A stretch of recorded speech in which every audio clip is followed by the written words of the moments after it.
Hello students, this is part 4th of photosynthesis in higher plants. In this part, we will discuss about the C4 cycle or Hatch and Slack cycle. Plants that are adapted to dry tropical region, they have C4 pathway. In C4 plants, oxaloacetic acid is the first CO2 carbon fixation product.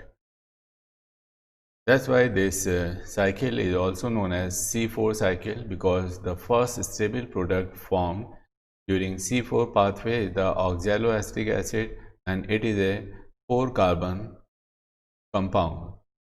So a first stable compound, oxaloacetic acid, is formed, and this oxaloacetic acid is a 4-carbon compound. That's why this cycle is known as C4 cycle.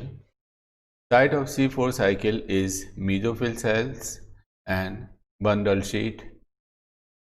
Here the carbon dioxide fixation takes place in the mesophyll cells and glucose formation takes place, or the C3 or Calvin cycle takes place in bundle sheet. These plants have a special type of leaf anatomy and they can tolerate high temperatures. The leaf has two types of cells, mesophyll cells and bundle sheet cells. These bundle sheet cells are known as Cranch anatomy. Here you can see in C3 plant leaf, there is no bundle sheet present around the vascular bundle. These are the mesophyll cells. These are mesophyll cells, palisade and spongy cells. There are two types of mesophyll cells present in leaves. This is the vascular bundle. There is no bundle sheet is present around the vascular bundle, but here in C4 plant leaf, there is a bundle sheet is present. Here you can see around the vascular bundle a layer of cells are present, and this layer of cell is called bundle sheet. Here in mesophyll cells they possess grana, but in bundle sheet there is no grana are present. So light reaction does not take place in bundle sheet cells, but in case of mesophyll cells, because grana are present, light reaction takes place and assimilatory power means ATP and ADPS2 are produced in the bundle sheet. But the carbon dioxide fixation in mesophyll cells takes place with the help of phosphoenol pyruvate, and a stable compound oxaloacetic acid is formed. Initially, carbon dioxide is taken up by phosphoenol pyruvate in mesophyll cells and changed into oxaloacetic acid in the presence of enzyme PEP carboxylase. So in the presence of this enzyme, the phosphoenol pyruvate combines with carbon dioxide and a 4-carbon compound oxaloacetic acid is formed. So first stable compound in C4 cycle formed is the oxaloacetic acid. That's why this cycle is also known as C4 cycle. Oxaloacetic acid is reduced to malate that reaches into bundle sheet. So after the formation of oxaloacetic acid, it is reduced to malic acid. Then this malic acid moves or transported from the mesophyll cells into the bundle sheet. In the bundle sheet cells, the C4 acid malic acid is broken down to release carbon dioxide, and a 3-carbon molecule pyruvic acid is formed. तो bundle sheath में जब ये malic acid transport हो जाता है तो वहाँ पर इसका ब्रेकडाउन होता है, जिससे कि वहाँ पर कार्बन डाइऑक्साइड रिलीज होती है और पायरुविक एसिड का फॉर्मेशन होता है.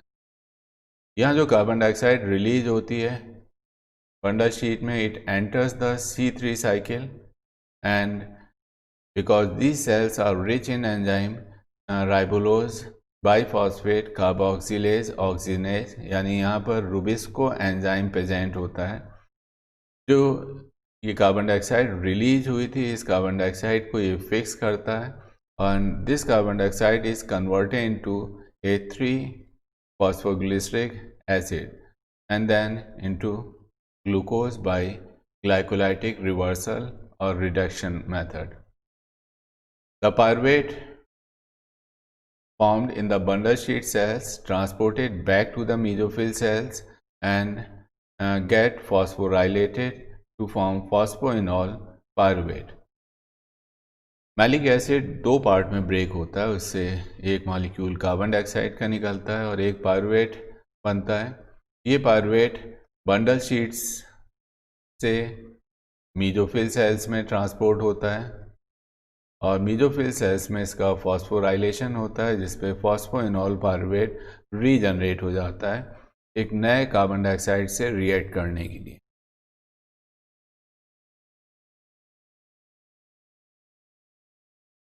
ये एक डायग्रामेटिक रिप्रेजेंटेशन है C4 साइकिल का। यहाँ पर दो लीव्स के दो डिफरेंट टाइप के सेल्स इन्वॉल्व हैं, एक मीजोफिल क्लोरोप्लास्ट है, दूसरा बंडल शीट क्लोरोप्लास्ट है। मीजोफिल्स क्लोरोप्लास्ट के अंदर ग्रेना प्रेजेंट होता है, यानी यहाँ पर लाइट रिएक्शन होती है, डार्क रिएक्शन नहीं होती है क्योंकि यहाँ पर रुबिस्को एंजाइम प्रेजेंट नहीं होता है। जबकि बंडल शीट के अंदर ग्रेना प्रेजेंट नहीं होते हैं, यहाँ पर लाइट रिएक्शन नहीं होती है, तो जो एसिमिलेटरी पावर है वो यहीं पे सिंथेसाइज होती है and then it is transported to the bundle sheath chloroplast. यहाँ पर कार्बन डाइऑक्साइड एटमॉस्फेयर में जो कार्बन डाइऑक्साइड है ये स्टोमेटा के थ्रू मीजोफिल सेल्स में अंदर एंटर होती है और इस कार्बन डाइऑक्साइड को का एक्सेप्टर जो है वो फॉस्फोइनॉल पायरुवेट है।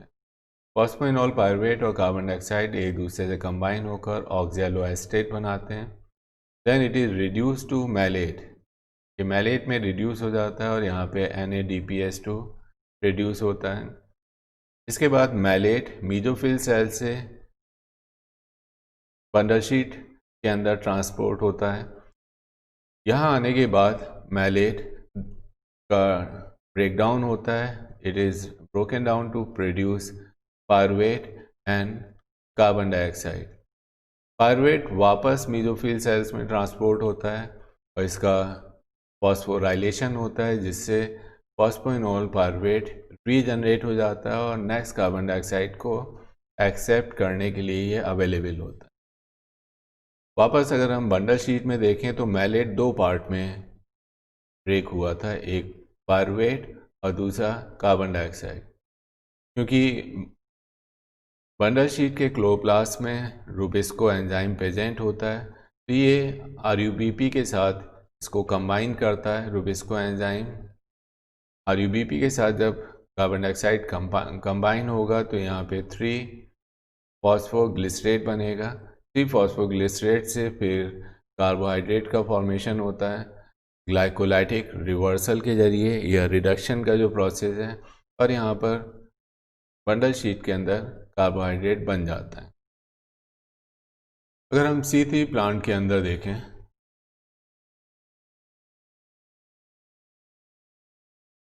C3 प्लांट्स के अंदर जो एंजाइम है वो मीजोफिल सेल्स के अंदर प्रेजेंट होता है, रुबिस्को एंजाइम, और ये रुबिस्को दोनों कार्बन डाइऑक्साइड और ऑक्सीजन दोनों को ही फिक्स कर सकता है, यानी ये दोनों को ही RUBP के साथ कंबाइन कर सकता है राइबुलोज 1,5-बाईफॉस्फेट के साथ। अगर कार्बन डाइऑक्साइड इसके साथ कंबाइन होता है तो 3-PGA बनता है फॉस्फोग्लिसरिक एसिड, और फिर फॉस्फोग्लिसरिक एसिड से कार्बोहाइड्रेट बन जाता है या ग्लूकोज बन जाता है। जबकि ऑक्सीजन अगर RUBP के साथ कंबाइन होता है तो फॉस्फोग्लाइकोलेट बनता है।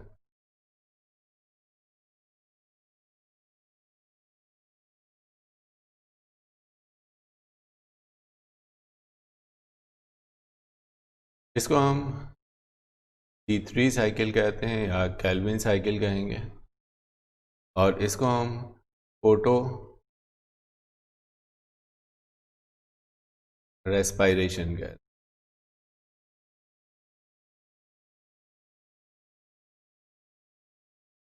फोटो रेस्पायरेशन से कोई भी यूज़फुल प्रोडक्ट नहीं बनता है। वजह इसके कि यहाँ पर बहुत सारी एसिमुलेटरी पावर भी यूज हो जाती है। तो ये एक यूजलेस टाइप का एक प्रोसेस है C3 प्लांट में। जब भी ऑक्सीजन का कंसंट्रेशन अगर कार्बन डाइऑक्साइड के साथ के कंपैरिजन में ज़्यादा होता है तो RUBP रुबिस्को एंजाइम ऑक्सीजन को फिक्स करना शुरू कर देता है और फॉस्फोग्लाइकोलेट बनाता है। और ये एक लेस यूजफुल टाइप का प्रोसेस है जिसमें कोई भी यूजफुल कंपाउंड या सब्सटेंस नहीं बनता है। तो यहाँ पर दोनों में से कौन फिक्स होगा? जिसका कंसंट्रेशन ज़्यादा होगा RUBP उसके साथ, अगर कार्बन डाइऑक्साइड का कंसंट्रेशन ज़्यादा है तो RUBP 3PGA और ग्लूकोज बनाएगा और एक यूजफुल कंपाउंड बनेगा। लेकिन अगर ऑक्सीजन का कंसंट्रेशन ज़्यादा है तो RUBP फॉस्फोग्लाइकोलेट बना देगा और यहाँ पे हमें कोई भी फ़ायदा नहीं मिलने वाला है, प्लांट्स को कोई भी फ़ायदा नहीं मिलेगा। तो ये एक यहाँ पर कुछ एसिमुलेटरी पावर भी यूज हो जाती है, ATP का भी यूज होता है। तो यहाँ कोई भी यूजफुल प्रोडक्ट नहीं बनता है।